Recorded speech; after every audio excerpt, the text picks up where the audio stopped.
The first hard freeze came early that year, dropping through the valley on a Tuesday night in late October, turning every window into a sheet of pale frost and leaving the dirt roads stiff as iron by sunrise. People in Cedar Ridge knew what that meant. Winter wasn't coming. Winter was here. And if you weren't ready, you'd spend the next 5 months scrambling, burning anything that would light, and praying your chimney didn't catch fire before spring. Marcus Henley had been ready since August.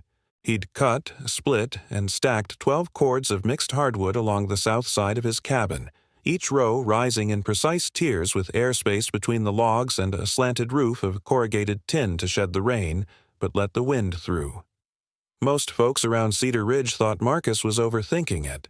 They'd been heating their homes with wood for generations. You didn't need science. You needed an axe, a strong back, and the common sense to know when a log was dry enough to burn.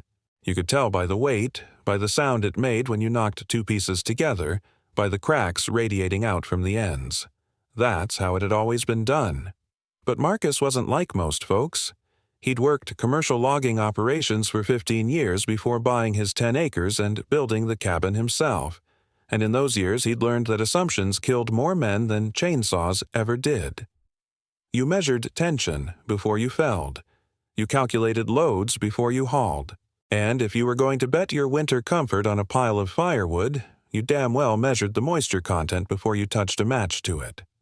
That's why he kept the little yellow device in his coat pocket, the one that looked like a cheap multimeter but was designed for one purpose, telling you if your firewood was ready or if you were about to waste half your heat up the chimney in a plume of acrid smoke.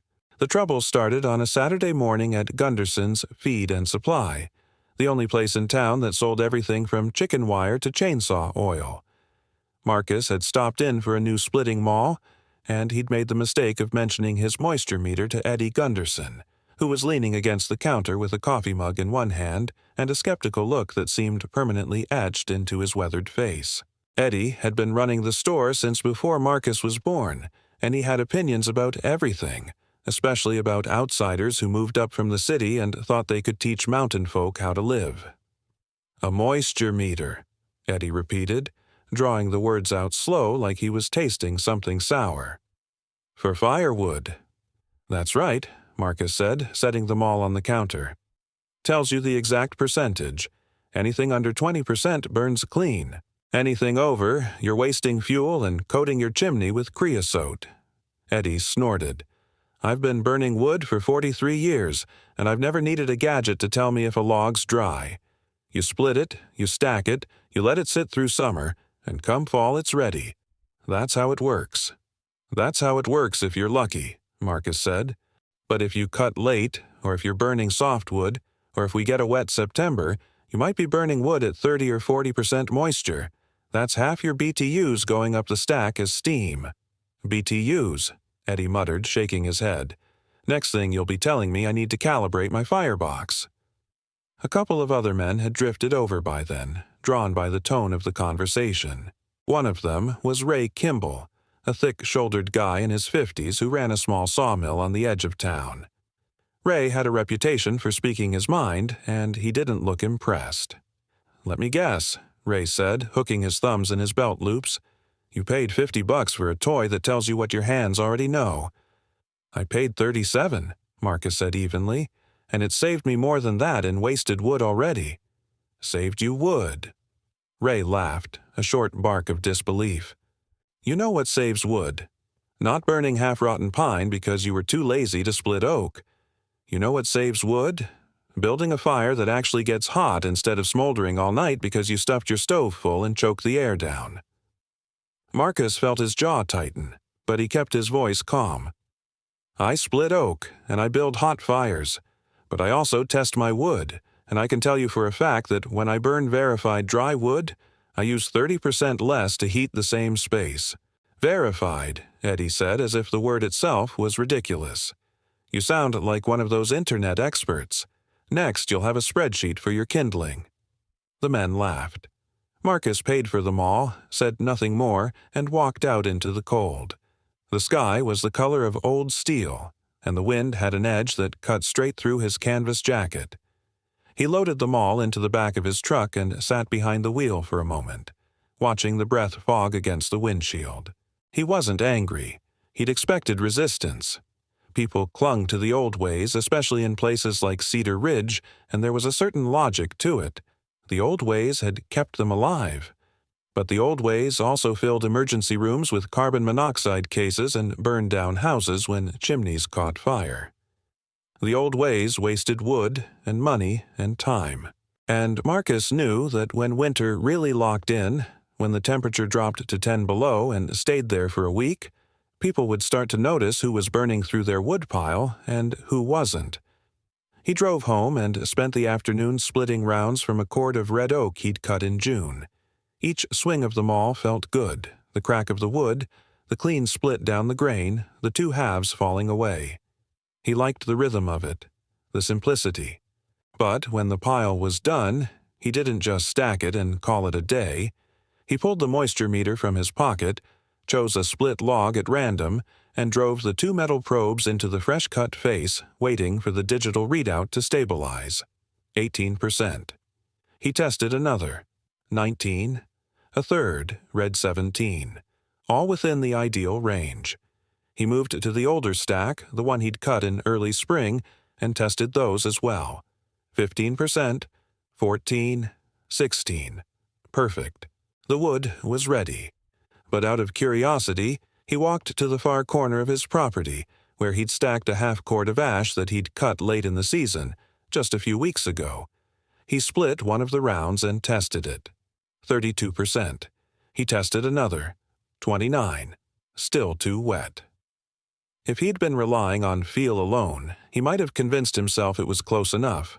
The wood felt solid, not spongy. It wasn't heavy with sap, but the numbers didn't lie. That wood would burn, technically, but it would burn poorly, and it would cost him. He left the wet ash where it was and carried an armload of the verified oak inside. The cabin was small, just 2 rooms with a loft, and the wood stove sat in the center like the heart of the whole structure. It was a Jotule, a Norwegian model built like a tank with a cast-iron door and a flat top perfect for heating water or cooking. Marcus had learned how to run it properly over the past 2 winters, not from YouTube videos or manuals, but from trial and error and from talking to a few old-timers who actually knew what they were doing, men who didn't treat fire like a mystery, but like a tool that responded to logic. He built the fire the way he always did. Crumpled newspaper at the bottom, a lattice of small kindling on top of that, then larger sticks arranged in a loose teepee to allow airflow. He struck a match and held it to the paper, watching the flame climb and spread. The kindling caught quickly, snapping and crackling, and within a minute the larger sticks were involved. He left the door cracked open and the air intake fully open, letting the fire build heat. This was the part most people got wrong. They'd load the stove with big logs right away, then choke the air down to make it last, and what they'd get was a smoky, smoldering mess that barely put out heat. You had to build a coal bed first. You had to get the firebox hot, really hot, hot enough that the secondary combustion kicked in and the smoke itself started to burn.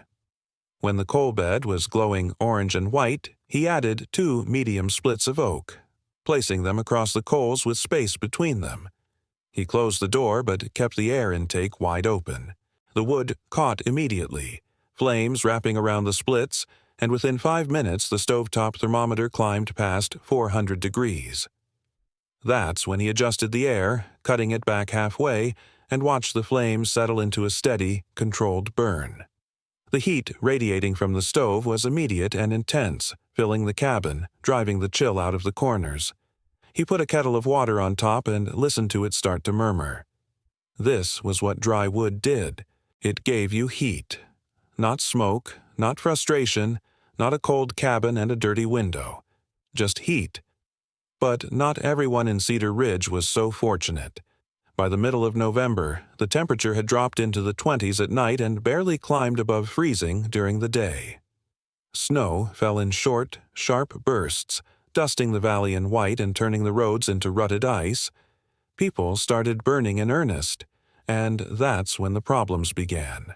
Smoke hung over the valley like a gray blanket, drifting between the cabins and pooling in the low spots where the cold air settled. Some of it was the natural haze of wood smoke, the smell of burning pine and fir, but some of it was heavier, darker, the kind of smoke that came from wet wood and poorly managed fires. Marcus noticed it when he drove into town for groceries. The air had a bitter edge, and when he passed Ray Kimball's place he could see thick smoke pouring from the chimney, not the thin, almost invisible shimmer of a hot fire, but dense, roiling smoke that barely dispersed in the wind. Ray's truck was parked out front, so Marcus knew he was home, probably sitting inside wondering why his stove wasn't putting out more heat. Marcus didn't stop. It wasn't his business. But a few days later, he ran into Ray again at the post office, and the man looked tired. His eyes were red-rimmed and he smelled like smoke, the kind that soaked into your clothes and hair when your stove wasn't drafting properly. "How's your wood burning?" Marcus asked, keeping his tone casual. Ray shrugged. "It's burning. Stove's running. Heat's a little weak, but that's how it goes when it gets cold." "You testing the moisture?" Ray's expression hardened. "I don't need to test anything. I've been burning wood since I was 10 years old." "I know. I'm just saying, if your wood's not fully dry, you're fighting an uphill battle. I've got a meter if you want to borrow it." "I don't want your meter," Ray said flatly. "And I don't need advice from someone who's been up here 2 years." Marcus nodded. "Fair enough. Just offering." He let it drop, but the conversation stuck with him. Pride was a strange thing. It kept people warm in some ways and froze them in others. Ray would rather burn through twice the wood and breathe smoke all winter than admit he might be wrong about something as simple as moisture content. But the valley had a way of teaching lessons, whether you wanted to learn them or not. 3 weeks into December, the cold turned vicious. The temperature dropped to 5 below zero and stayed there for 4 days straight. The sky was clear and merciless, a hard blue dome that offered no warmth, and the wind came down from the high peaks with a howl that rattled windows and found every gap in every wall. People burned wood around the clock, feeding their stoves every few hours, trying to keep their homes livable, and that's when the first chimney fire happened. It wasn't Ray's chimney, but it was close. A family named Pritchard, who lived about a mile down the valley, woke up to a sound like a freight train roaring through their roof. The creosote that had been building up in their flue for weeks had finally ignited, and the fire was burning so hot that the stovepipe glowed red in the dark. They'd called the volunteer fire department, but by the time the trucks arrived, the fire had burned itself out, leaving the family shaken and their chimney dangerously compromised. They were lucky. The house hadn't caught, but the message was clear. If you didn't burn clean, you were playing with fire in more ways than one. The next day, Marcus drove over to Gunderson's to pick up some chimney brushes. Eddie was behind the counter as usual, but the skeptical smirk was gone. He looked serious, almost subdued. "You hear about the Pritchards?" Eddie asked. "I did," Marcus said. "They all right?" "They're fine. House is fine. But Dan Pritchard said he's been burning wood from that hemlock he cut last spring. I told him hemlock's fine if it's dry, but he probably didn't give it enough time." "Probably not," Marcus agreed. Eddie hesitated, then cleared his throat. "You still got that meter?" Marcus pulled it from his pocket and set it on the counter. "I do." Eddie picked it up, turning it over in his hands, studying it like it was some kind of alien artifact. "How's it work?" "You split a log, stick the probes into the fresh face, and wait for the reading. Anything under 20% is good. Anything over, you let it season longer." "And you really think it makes that big a difference?" "I know it does," Marcus said. "I've tested it. Dry wood gives you twice the heat and a fraction of the smoke. Wet wood is just expensive water vapor." Eddie was quiet for a long moment. Then he said, "Ray Kimball was in here yesterday. Said he's been burning through a cord a week and his house still feels cold. He's thinking about buying a propane heater." Marcus didn't say anything. He didn't need to. "Maybe you could show him," Eddie said. "Show all of us how you do it, how you test the wood, how you burn it. Not saying we'll all run out and buy meters, but hell, maybe there's something to it. Marcus considered. He didn't want to turn this into a spectacle, but he also didn't want to watch people struggle through winter burning bad wood and risking their safety. "I'll do a demonstration," he said, "next Saturday. Anyone who wants to see it can come by my place. I'll show them the difference." Eddie nodded slowly. "I'll spread the word." Word spread fast in a small town, especially when it involved something people cared about. By Wednesday, half the valley knew about Marcus's demonstration, and opinions were predictably split. Some folks were curious, others thought it was a waste of time. A few, like Ray Kimball, apparently said they wouldn't be caught dead at some city slicker's dog and pony show. But Marcus didn't care about the holdouts. He cared about the people who were willing to learn. Saturday arrived cold and bright. Marcus woke before dawn and got to work. He split a fresh batch of wood, carefully selecting pieces from 3 different piles: the verified dry oak he'd been burning all season, a stack of partially seasoned birch that he knew was borderline, and a small pile of freshly cut pine that he'd deliberately left out in the weather. He tested each batch with the moisture meter and recorded the numbers. The oak averaged 16%. The birch came in around 28%. The pine was off the charts at 42%. He set up a simple demonstration area in his yard, positioning 2 identical wood stoves side by side. Both were smaller models, workshop stoves, but they'd serve the purpose. He'd run stovepipe from each one up into the air, high enough to draft properly, and he'd mounted thermometers on each stovetop and on each section of pipe. Next to the stoves, he set up a folding table with the moisture meter, a splitting axe, and several sample logs from each pile. Everything was ready. People started arriving around 10 in the morning. Eddie Gunderson showed up first, along with his wife Martha. Then came a few younger couples Marcus recognized from town, people who'd recently moved up to the area and were learning the ropes. To his surprise, Ray Kimball's truck pulled in just before 10:30, and Ray climbed out looking uncomfortable but determined. He gave Marcus a stiff nod, and Marcus nodded back. That was enough. By the time Marcus started talking, about 15 people had gathered, huddled in their coats, breath steaming in the cold air. The sun was bright but offered no warmth, and the snow crunched under their boots. "Thanks for coming," Marcus said, keeping it simple. "I'm not here to tell anyone how to live. You've all been heating with wood longer than I have, and I respect that. But I've learned a few things that have made a real difference for me, and I figured it was worth sharing. The biggest thing is moisture content. That's the game changer. So let's start there." He picked up the moisture meter and held it up. "This is a moisture meter. You can get one online for about $30. It's not magic. It just measures the percentage of water in the wood. Dry wood burns hot and clean. Wet wood doesn't. It's that simple." He grabbed a split log from the oak pile, showed the group the end grain, then took the splitting axe and opened up a fresh face right down the middle.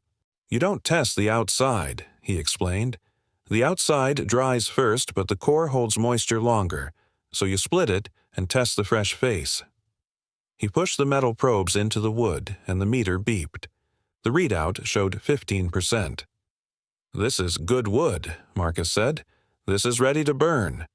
He repeated the process with a piece of birch, 29%. "This wood will burn," he said, "but it's going to struggle.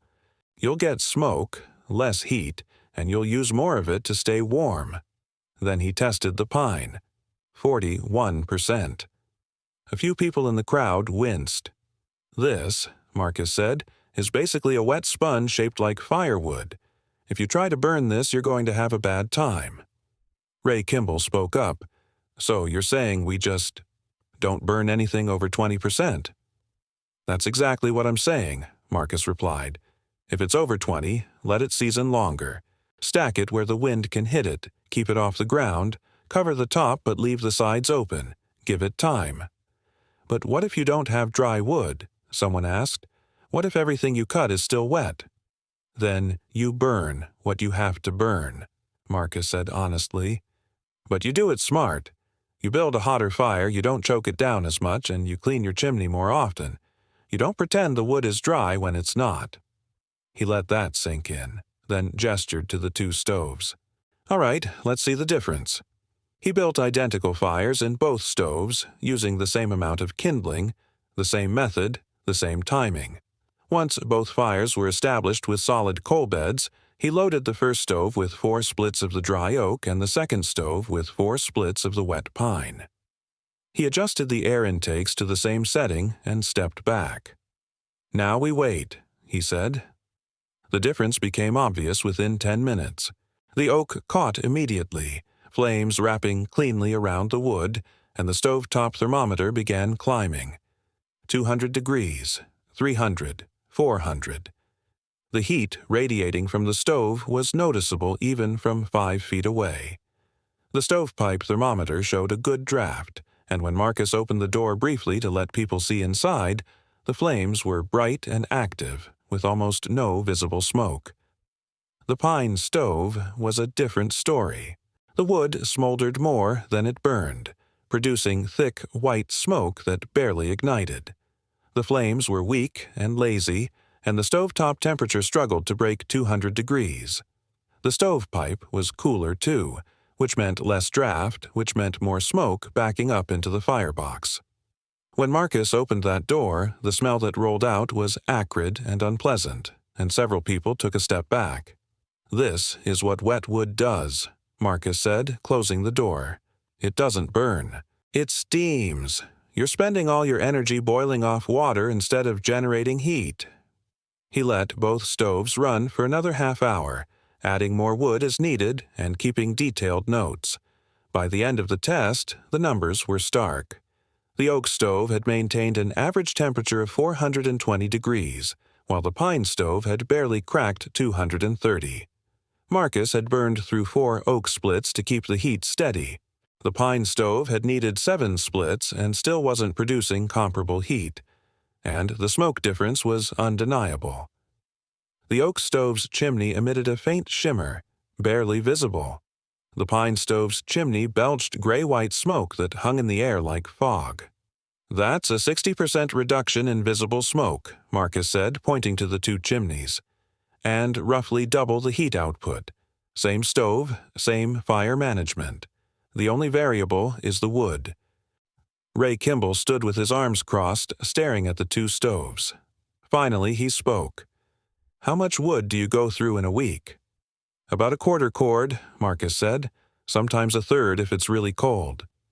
"I'm burning a full cord," Ray admitted quietly. "And I'm still cold." Marcus met his eyes. "Test your wood. I'll bet it's wet." Ray didn't argue.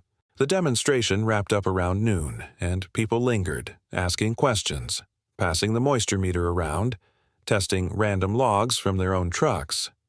Eddie Gunderson asked if Marcus could order a few extra meters for the store, and Marcus said he'd look into it. A couple of the younger guys wanted to know about stove operation, about air control and coal bed management, and Marcus walked them through it, explaining that the key was to burn hot first, then dial it back, not the other way around. You couldn't choke a fire into submission and expect good results. Ray Kimball didn't say much, but before he left, he walked over to Marcus and extended a hand. "Appreciate you doing this," he said simply. Marcus shook his hand. "Any time." Over the next few weeks, something shifted in the valley. People started testing their wood. Not everyone bought a meter, but word got around about which stacks were dry and which weren't, and folks started sharing information. Eddie Gunderson put a small sign in the store window advertising moisture meters, and he sold 8 of them in the first week. Ray Kimball stopped by Marcus's cabin one evening and admitted that half his wood pile was testing over 30%. Marcus helped him identify the driest pieces and showed him how to stack the rest for better airflow. Ray's stove performance improved almost overnight. The smoke over the valley thinned. Not entirely. There were always going to be people who burned whatever they had, but enough that the air felt cleaner, sharper. Marcus noticed fewer complaints about creosote buildup, fewer panicked calls to the volunteer fire department, and when the next cold snap came through, brutal and relentless, people were ready. Their stoves ran hotter. Their wood lasted longer. The difference was measurable. One evening in late January, Marcus sat in his cabin with a mug of tea, watching the fire burn in the jotul. The flames were clean and steady, the heat was solid, and the only sound was the occasional crack of the wood settling. Outside, the thermometer read 8 below zero, but inside it was warm, almost too warm. He thought about the demonstration, about Ray's reluctant handshake, about Eddie's slow nod of acknowledgement. He thought about how hard it was to change people's minds, how much easier it was to cling to what you knew, even when what you knew wasn't working. But the truth was simple. Measurement wasn't ego. It was survival. Knowing the moisture content of your firewood wasn't some highfalutin concept dreamed up by city folks with too much time on their hands. It was practical, grounded, and it saved money, saved effort, and maybe, in the long run, saved lives. Wet wood meant more creosote. More creosote meant more chimney fires. More chimney fires meant burned homes and worse. Dry wood meant clean burns, efficient heat, and peace of mind. He finished his tea and added another split of oak to the fire, watching it catch and settle into the coals. The stovetop thermometer held steady at 410 degrees. Outside, the stars were bright and cold, and the valley was quiet, wrapped in winter's grip. But inside, where it mattered, everything was warm. If you're serious about winter heating, about off-grid living, about surviving the cold months without burning through your entire woodpile by February, then understanding your firewood isn't optional. It's essential. Test it. Measure it. Don't guess. And if this kind of real-world, practical survival knowledge is something you want more of, then subscribe, because there are 1,000 other lessons the backcountry has to teach, and most of them are learned the hard way. But they don't have to be. Not if you're willing to listen.